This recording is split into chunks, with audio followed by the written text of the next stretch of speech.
வருண் மற்றும் நித்யா இருவரின் திருமணமும் அவர்கள் நண்பரின் முன்னிலையில் இனிதே நடந்து முடிந்தது.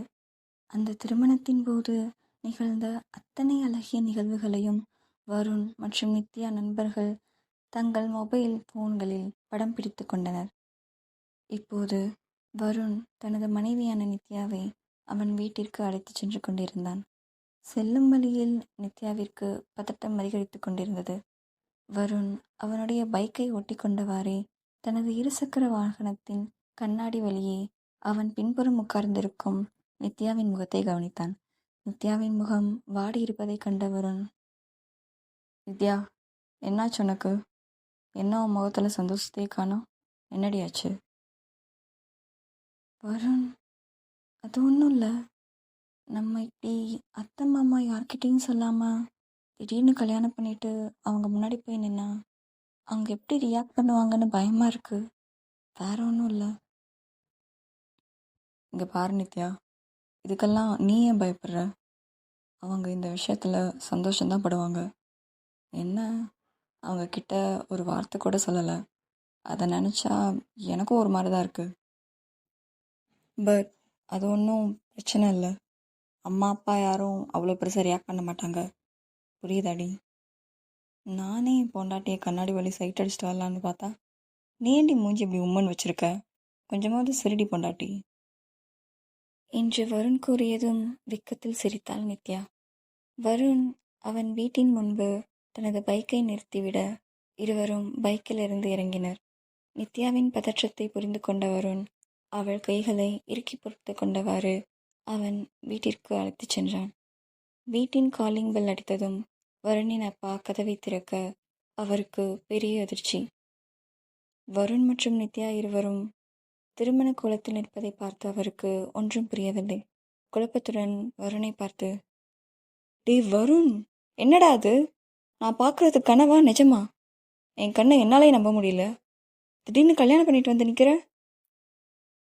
அப்பா, அது நான் சொல்கிறேன்ப்பா என்று வருண் அவன் அப்பாவிடம் பேசிக்கொண்டிருக்க அப்போது அங்கே வந்த வருணின் அம்மா, டே என்னடா சொல்ல போகிற? நித்யாவுக்கு இன்றைக்கி என்கேஜ்மெண்ட், அதனால் அவங்க அப்பா கிட்ட ஏதாவது பேசி என்கேஜ்மெண்ட்டை ஸ்டாப் பண்ண போகிறேன்னு தானே சொல்லிட்டு போனேன். ஆனால் இப்போ திடீர்னு அந்த பொண்ணை கல்யாணம் பண்ணி வீட்டு வரைக்கும் கூப்பிட்டு வந்திருக்க. என்கிட்ட ஒரு வார்த்தை கூட சொல்லலை. இதுதான் எங்களுக்கு கொடுக்குற மரியாதையாடா என்று கோபத்தில் கூறினாள் பார்வதி. அப்போது வருண், அம்மா புரிஞ்சுக்கோங்க, நான் எல்லாத்தையும் உங்களுக்கு கிளியராக எக்ஸ்பிளைன் பண்ணுறேன். என் சிச்சுவேஷன் அந்த மாதிரி அமைச்சிருச்சு என்று வருணும் தன் அம்மாவை சமாதானப்படுத்த முற்பட்டான். அப்போது வருணின் அப்பா, பார்வதி, என்ன நீ? அவன் தான் சொல்கிறான்ல சிச்சுவேஷன் இந்த மாதிரி பண்ணிட்டேன்னு. வந்தவங்கள உள்ளே கூப்பிடாம நீ என்ன ரோட்டில் நிற்க வச்சு பேசிகிட்ருக்க? டே வருண், நீ முதல் நித்யா கூட்டிகிட்டு உள்ள வாடா. என்னங்க நீங்கள்? அவன் நம்மக்கிட்ட ஒரு வார்த்தை கூட சொல்லாமல் திடீர்னு அந்த பொண்ணை கல்யாணம் பண்ணிட்டு வந்து நிற்கிறான். நீங்களும் என்னடானா அப்படியே உள்ள வரணும் கூப்பிடுறீங்க? டே அங்கே நில்லு என்று கூறிவிட்டு விறுவிறுவென்று வீட்டிற்குள் நுழைந்தாள் பார்வதி. தன் அத்தையின் இந்த செயலை கண்டு மிகுந்த பயத்துடன், வருண், எனக்கு ரொம்ப பயமாக இருக்குது. நான் தான் சொன்னேன்ல, இப்போ பாருங்க, அத்தை நம்மளை தப்பாக நினச்சிட்டாங்க என்று பயம் நிறைந்த கண்களுடன் கூறிய நித்யாவை பார்த்து அவன் கைகளை இன்னும் இறுக்கி பிடித்தபடி, நித்யா, எதுக்கு ஃபீல் பண்ணுற? அம்மா அப்படிப்பட்ட கேரக்டர் கிடையாதுடி. நீ எதுவும் பயப்படாத, அதான் நான் இருக்கல்ல என்று அவள் கைகளை பிடித்தவாறு கூறிக்கொண்டிருந்தான் வருண். அப்போது உள்ளே இருந்து ஆரத்தி தட்டுடன் வெளியே வந்த பார்வதியை அதிர்ச்சியுடன் பார்த்தான் நித்யா. அப்போது வருண், மா, நீ என்ன பண்ணிகிட்ருக்க? எங்களை வீட்டுக்குள்ளே வரக்கூடாதுன்னு சொல்லிட்டு இப்போ என்னடானா ஆரத்தி தட்டோட வந்திருக்க? டேய், உனக்கு கொஞ்சமாவது அறிவு இருக்கா? கல்யாணம் பண்ணிவிட்டு அந்த பொண்ணை வீட்டுக்கு கூட்டிகிட்டு வந்திருக்க. என் மருமகளுக்கு ஆர்த்தி கூட எடுக்காமல் உள்ள வச்சுவேனா என்ன? 2 பேரும் சேர்ந்து நில்லுங்க என்று கூறியபடி இருவருக்கும் ஆரத்தி எடுத்து முடித்துவிட்டு, நித்யா, வலது கால் எடுத்து வச்சு உள்ளவாமா என்று நித்யாவை அன்போடு உள்ளே அழைத்து சென்றார் பார்வதி. உள்ளே நுழைந்த நித்யாவை அங்குள்ள பூஜை அறைக்கு அழைத்து சென்று, நித்யா, நல்லா சாமி கும்பிடு, இந்த விளக்கு ஏத்து என்று கூறியதும் அங்குள்ள விளக்குகளை அவள் ஏற்ற அந்த பூஜை அறை முழுவதும் பிரகாசிக்க ஆரம்பித்தது. நித்யாவின் முகத்தில் அவ்வளவு சந்தோஷம். அப்போது வருண், அம்மா, அப்பா, எங்களை பிளஸ் பண்ணுங்க என்று கூற இருவரும் அவர்களின் காலில் விழுந்து ஆசீர்வாதம் வாங்கினர். 2 பேரும் ரொம்ப சந்தோஷமா இருப்பீங்க, எந்திரிங்க. அப்புறம் நித்யா, நீ சொன்ன மாதிரி சீக்கிரமா எனக்கு நிறைய பேரன் பேத்தியெல்லாம் பெற்றுக் கொடுக்கணும், சரியா என்று கூறி நித்யாவின் நெற்றியில் முத்தமிட்டாள் பார்வதி. டே வருண், ஒன்று சொல்லவா? உன் பக்கத்தில் இப்படி நித்யா வச்சு பார்க்கும்போது என் கண்ணை பட்டுடும் போல இருக்கு. உங்க ஜோடி பொருத்தம் சூப்பராக இருக்குடா என்று மகிழ்ச்சியுடன் கூறிய பார்வதியை கண்டு சந்தோஷத்தில் சிரித்தான் வருண் மற்றும் நித்யா. இப்படியே நேரம் நகர ஆரம்பித்தது. நித்யா சமையலறையில் தன் அத்தையுடன் ஏதோ பேசிக் கொண்டிருக்க இங்கு வருண் அவன் அப்பாவிடம், சாரிப்பா, என் மேலே எதுவும் கோவமாக இருக்கீங்களா? நான் உங்ககிட்ட சொல்லாமல் இந்த மாதிரி திடீர்னு கல்யாணம் பண்ணிட்டேன்னு. டே வருண், என்னடா பேசிட்டு இருக்க? இத்தனை வருஷம் கல்யாணமே வேணான்னு சொல்லிட்டு இருந்த. நாங்கள் எவ்வளோ சொல்லியும் நீ கேட்கவே இல்லை. ஆனால் இப்போது உன் மனசுக்கு பிடிச்ச மாதிரியே ஒரு பொண்ணை கல்யாணம் பண்ணி கூப்பிட்டு வந்திருக்க. அதுவே எங்களுக்கு பெரிய சந்தோஷம்தான்டா. நான் ஒன்றும் தப்பாக நினைக்கல, நீ எதுவும் மனசு போட்டு குழப்பிக்காத. அப்பா, நித்யா என்னை லவ் பண்ணும்போதும் சரி, என்னை கல்யாணம் பண்ணும்போதும் சரி, அவளுக்குன்னு என்கிட்ட இருந்து எந்த எக்ஸ்பெக்டேஷனும் கிடையாதுப்பா. நான் கூப்பிட்ட உடனே எதுவும் யோசிக்காமல் என் கையை பிடிச்சிட்டு என் கூட வந்துட்டா. என்னால் முடிஞ்ச வரைக்கும் அவளை ரொம்ப சந்தோஷமாக பார்த்துப்பேன் என்று தூரத்தில் இருந்த நித்யாவை பார்த்தபடியே தன் அப்பாவிடம் பேசிக்கொண்டிருந்தான் வருண். சமையலறையில், அத்தை, நான் உங்ககிட்ட ஒன்று கேட்கவா? என்னம்மா நித்யா, என்ன கேட்கணும்? ஒன்றும் இல்லை, எங்கள் மேலே உங்களுக்கு ஏதாவது கோபம் இருக்கா? நான் எதுக்கு கேட்குறேன்னா, உங்ககிட்ட ஒரு வார்த்தை கூட சொல்லாமல் என்னை கல்யாணம் பண்ணி கூட்டிகிட்டு வந்துட்டாரு. அதனால் எங்கள் மேலே ஏதாச்சும் என்று நித்யா தயங்கி கொண்டவாறே கேட்க, நித்யா, என்னம்மா பேசிட்டு இருக்க? நாங்கள் இத்தனை வருஷம் வருணை கல்யாணம் பண்ணிக்கோடான்னு அவ்வளோ சொல்லியும் எங்கள் பேச்சை ஒரு வார்த்தை கூட கேட்கல. எங்களுக்கு ரொம்ப கஷ்டமாக இருந்துச்சு அவனோட லைஃப்பை நினச்சி. ஆனால் திடீர்னு ஒரு பொண்ணை கல்யாணம் பண்ணி எங்கள் முன்னாடி வந்து நின்னா எங்களுக்கு சந்தோஷமாக தான் இருந்துச்சு. ஆனால் என்ன, உங்கள் கல்யாணத்தை பக்கத்துலேருந்து பார்க்க முடியல, அந்த ஒரு கவலை தான். மற்றபடி எனக்கு சந்தோஷந்தாம்மா.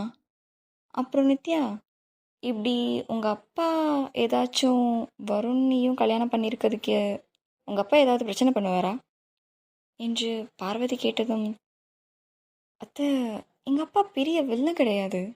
நீங்கள் ஏன் இப்படி பயப்படுறீங்க? அவருக்கு நானா ரொம்ப பிடிக்கும். இப்போது என் மேலே கொஞ்சம் கோவமாக இருப்பார், அவ்வளோதான்.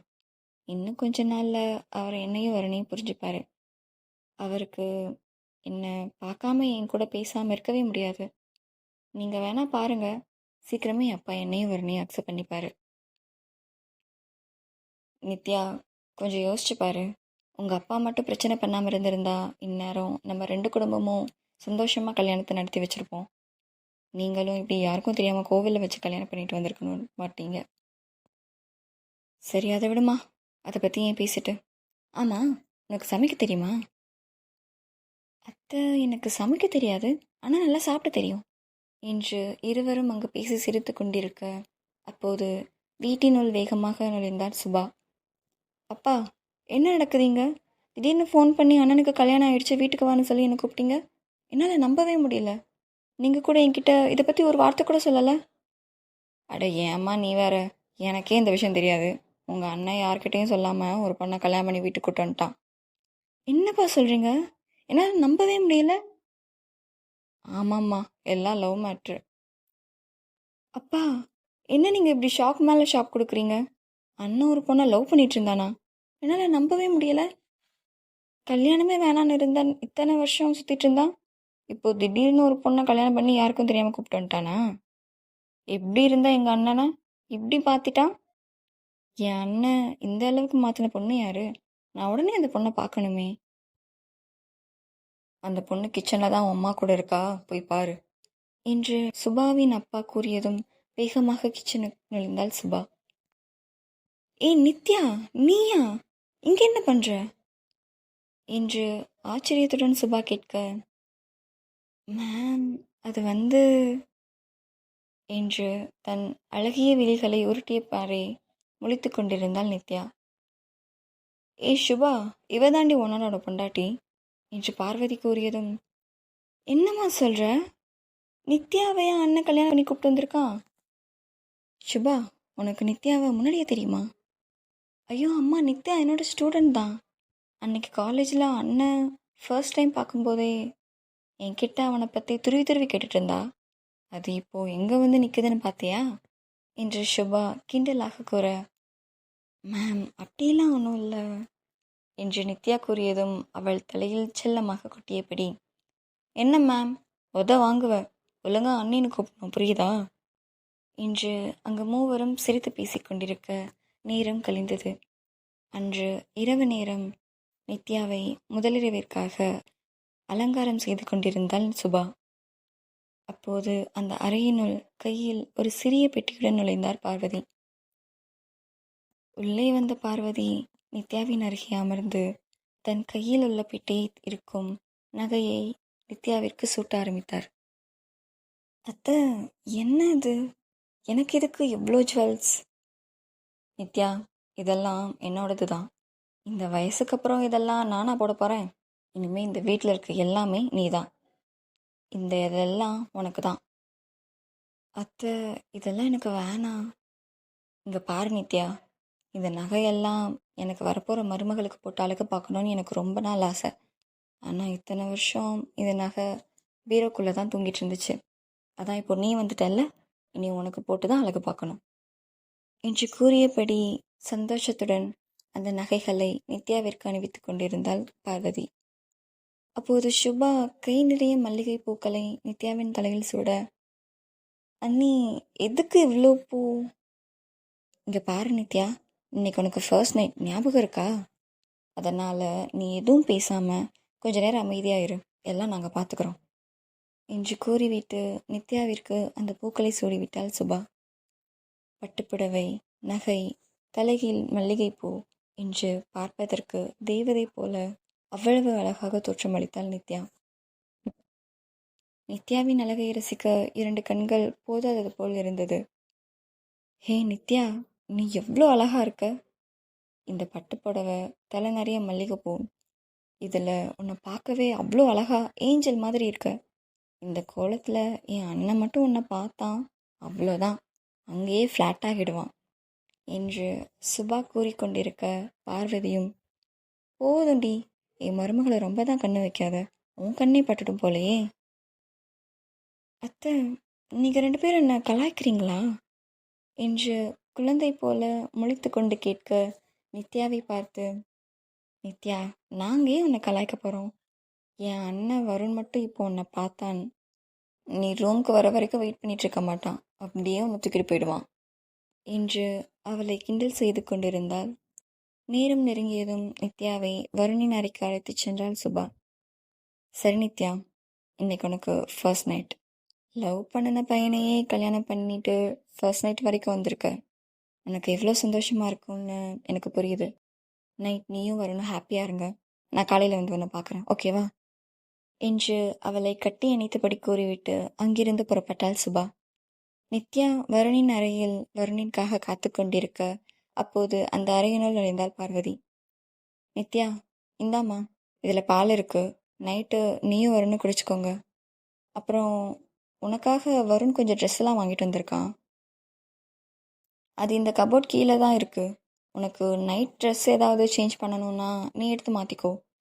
அப்புறம் இன்னொரு முக்கியமான விஷயம், உனக்கு இந்த ஃபர்ஸ்ட் நைட் பற்றிலாம் தெரியும் தானே? இதில் ஏதாவது உனக்கு கூச்சம் அந்த மாதிரி ஏதாவது இருக்கா? அத்தை, என்ன பேசிகிட்ருக்கீங்க என்று தயங்கியபடி நித்யா கேட்க, இல்லைம்மா, இது பொதுவாக ஃபர்ஸ்ட் நைட் போகிறதுக்கு முன்னாடி எல்லா பொண்ணுங்கக்கிட்டேயும் சொல்லி அனுப்புறது தான். நீயும் வரணும், லவ் மேரேஜ் தானே, அதனால் உங்களுக்கு இந்த மாதிரி அட்வைஸ் எல்லாம் தேவையில்லைன்னு நினைக்கிறேன். சரிம்மா, வருண் இப்போ வந்துடுவான், நான் கிளம்புறேன் என்று கூறிவிட்டு அங்கிருந்து புறப்பட்டார் பார்வதி. நித்யா அந்த அறையினுள் அமர்ந்திருக்க அவளுக்கு பதற்றம் அதிகரித்து கொண்டிருந்தது. என்னது, எனக்கு ஏன் இப்போ இப்படிவே இருக்குது? ஒருவேளை ஃபர்ஸ்ட் நைட் நினச்சி பயப்படுறேனா?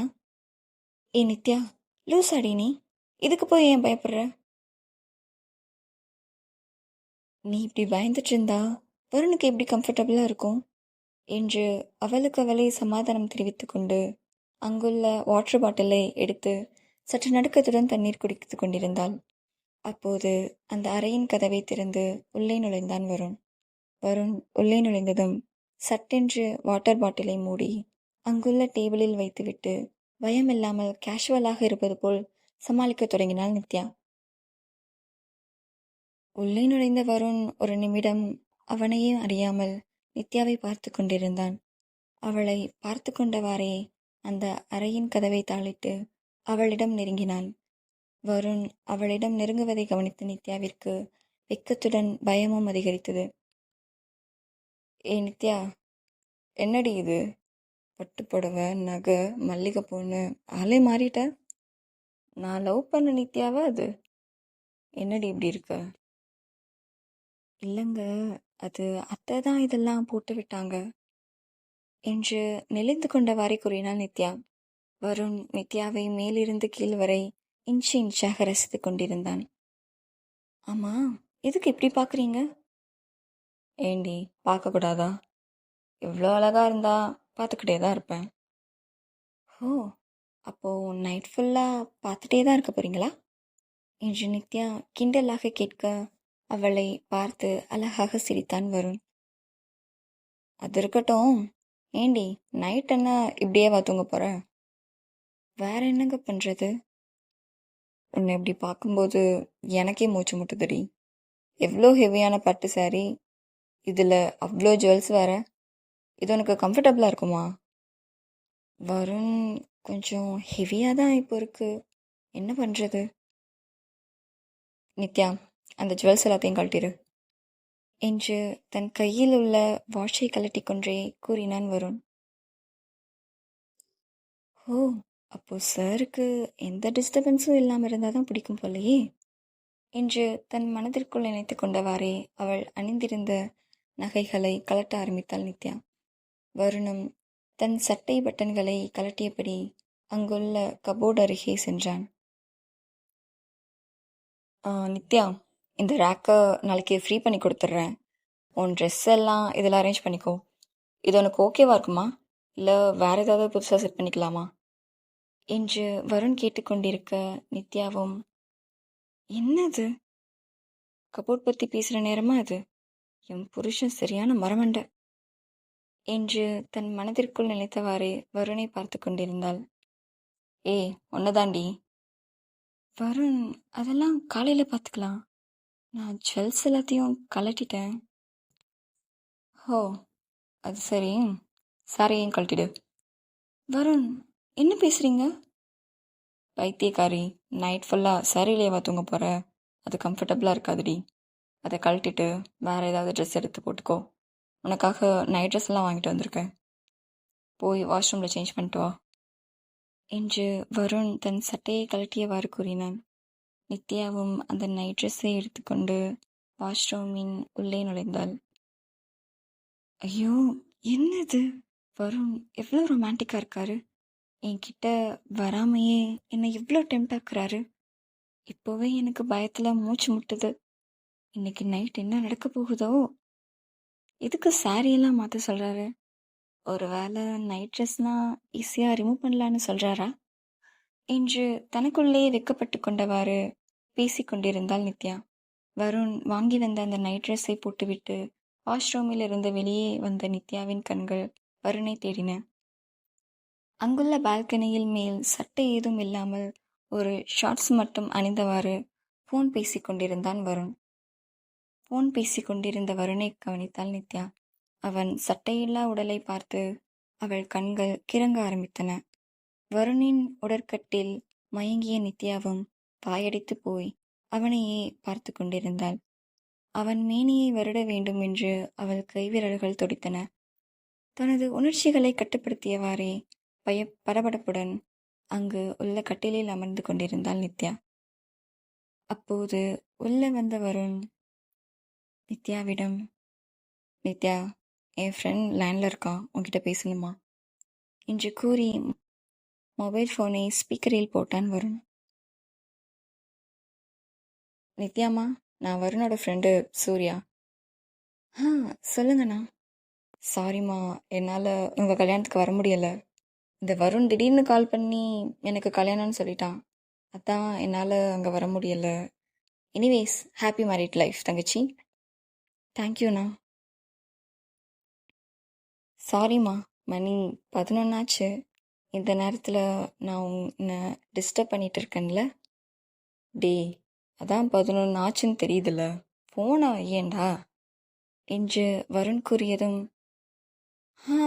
சரி மச்சான், நீ என்ஜாய் பண்ணு, நான் ஃபோனை வச்சிடுறேன், அதை செய்டா என்று கூறி அந்த ஃபோனை கட் செய்தான் வருண். நித்யா, சாரிடி, நான் ரொம்ப டைம் வேஸ்ட் பண்ணிட்டுருக்கேன்ல. வருண், அதெல்லாம் ஒன்றும் இல்லை, இன்னும் நமக்கு நிறைய டைம் இருக்கு என்று வெக்கம் கலந்தவாறு கூறினாள் நித்யா.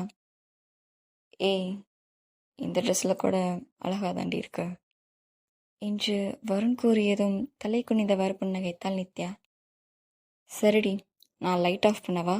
உனக்கு லைட் ஆஃப் பண்ணனா ஓகே தானே? வருண், அது உங்கள் இஷ்டம் என்று சற்று நடுக்கத்துடன் நித்யா கூற, சரிடி, நீ படு, நான் போய் லைட் ஆஃப் பண்ணிட்டு வரேன் என்று கூறிவிட்டு ஸ்விட்ச் போர்டின் அருகே சென்று லைட்டை ஆஃப் செய்தான் வருண்.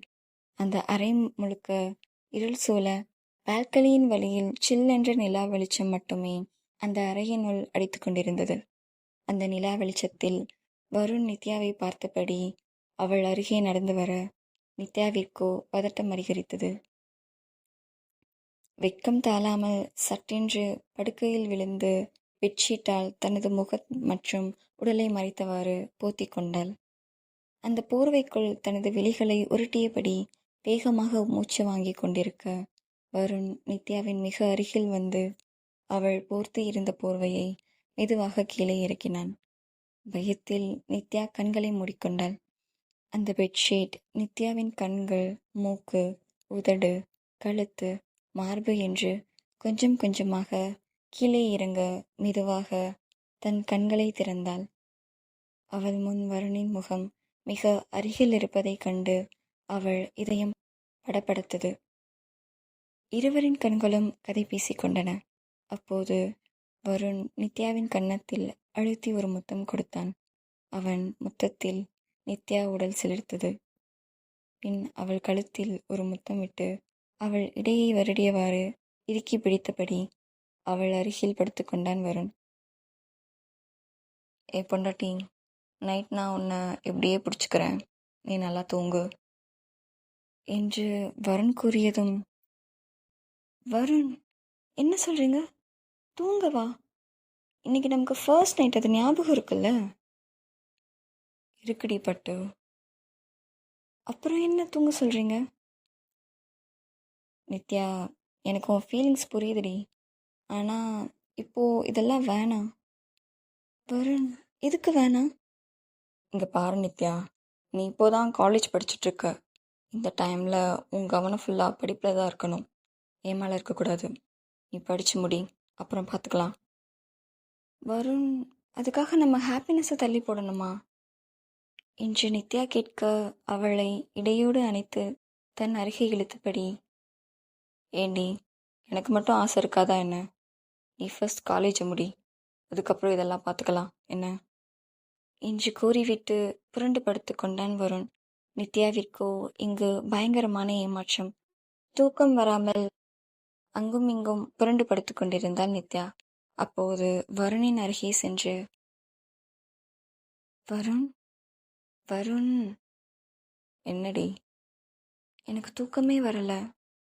நான் எப்போவுமே தூங்கும்போது பில்லோ மேலே தான் கை போட்டு தூங்குவேன்.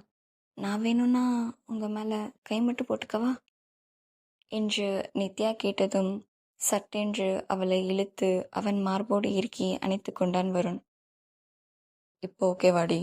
நைட் ஃபுல்லாக இப்படியே இறுக்கி கட்டிப்பிடிச்சிட்டே படுத்துக்கலாம், சரியா என்று வருண் கோர வெக்கத்தில் சிரித்து கொண்டவாறு அவளை அணைத்து கொண்டாள் நித்யா.